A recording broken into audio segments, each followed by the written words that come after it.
Grab your big heavy-duty pot. To that, I'm gonna add in 2 tablespoons of butter, and we're gonna melt that on medium-high. The next ingredients that you'll need are a pound of onions, which is basically 2 onions sliced thin, bay leaf, some fresh thyme, salt, and pepper. Butter's all melted, so let's add in our onions. I love that sound.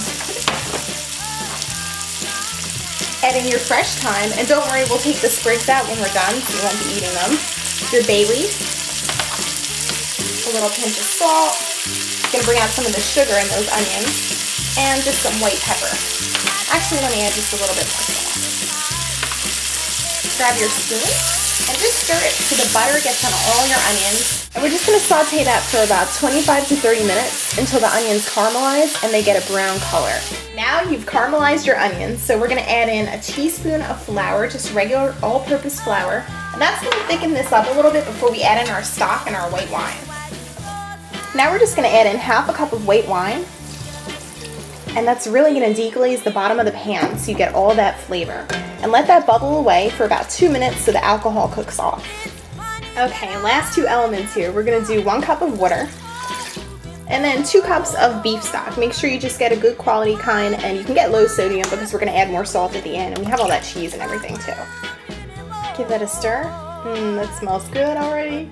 We're gonna let that simmer on medium for about 25 to 30 minutes so your flavors get combined and we have a nice slow cooked French onion soup.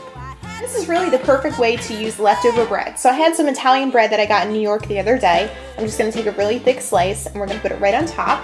To that, I'm gonna add a very thick piece of Gruyere cheese. I know that looks a lot, but that's gonna be the best part of this soup. We're gonna broil it so it bubbles and gets a little bit crisp. And Gruyere, it's a little bit nutty, a little bit sweet and salty, and it has like a grainy texture. It's kind of like Parmesan to me. It tastes very similar. So we're gonna pop that into the broiler for about 2 to 3 minutes until it melts. When it comes out of the oven, it's all bubbling and the cheese is all melted on top. I'm gonna add just some sprigs of thyme. That's completely optional so they know it's in the soup. It's gonna be very delicious, and I'm starving. Enough talking, it's time for me to dig in. Guys, not to be rude or anything, but I gotta try this out. Ooh, it's hot. Oh my god. This is like the perfect winter treat, and it's really cheap and easy to make, so you can even do it for relatives during the holidays. Hope you guys enjoy it, and if you try it out, let me know in the comments section below.